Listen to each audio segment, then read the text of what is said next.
ఒక అడవి పక్కన ఉన్న ఊర్లో ఒక కాకుండేది. అది అక్కడ మిగతా కాకులతో కలిసి అప్పుడప్పుడు అడవి మొత్తం తిరిగొచ్చేది.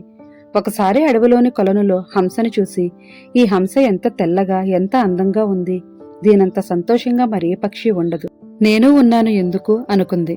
ఒకసారి ఇదే మాట హంస దగ్గర అంది. అప్పుడు హంస, నేను అలానే అనుకుని గర్వపడేదాన్ని, కాని చిలుకని చూశాక నా అభిప్రాయం తప్పని అర్థమైంది. ఎరుపు ఆకుపచ్చ రంగుల్లో ఎంత బావుంటుందో కదా చిలుక, అంది హంస. అప్పుడు కాకి చిలుక దగ్గరకు వెళ్లి హంస అనుకున్న మాటల్ని చెప్పింది.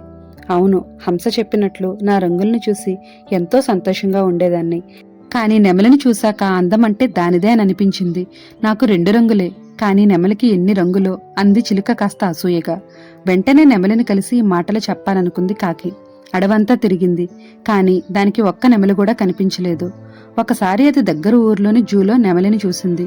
అప్పుడు కాకి దాని దగ్గరకు వెళ్లి, పక్షులన్నింటిలో అందమంటే నీదే, మనుషులకు నువ్వంటే ఎంత ఇష్టమో అంటూ పొగడ్తలతో ముంచెత్తింది.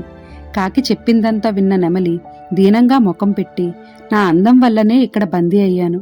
అడవిలో ఉన్నంతవరకు వేటగాళ్లకు భయపడి దాక్కుంటూ తిరగాల్సి వచ్చింది. చివరికి వాళ్ల చేతికి చిక్కి జూలో పడ్డాను.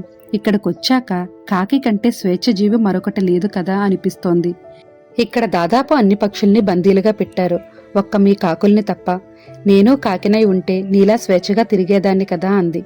ఈ మాటలు విన్న కాకి అప్పట్నుంచి మిగతా పక్షులతో పోల్చుకోకుండా హాయిగా జీవించడం మొదలుపెట్టింది.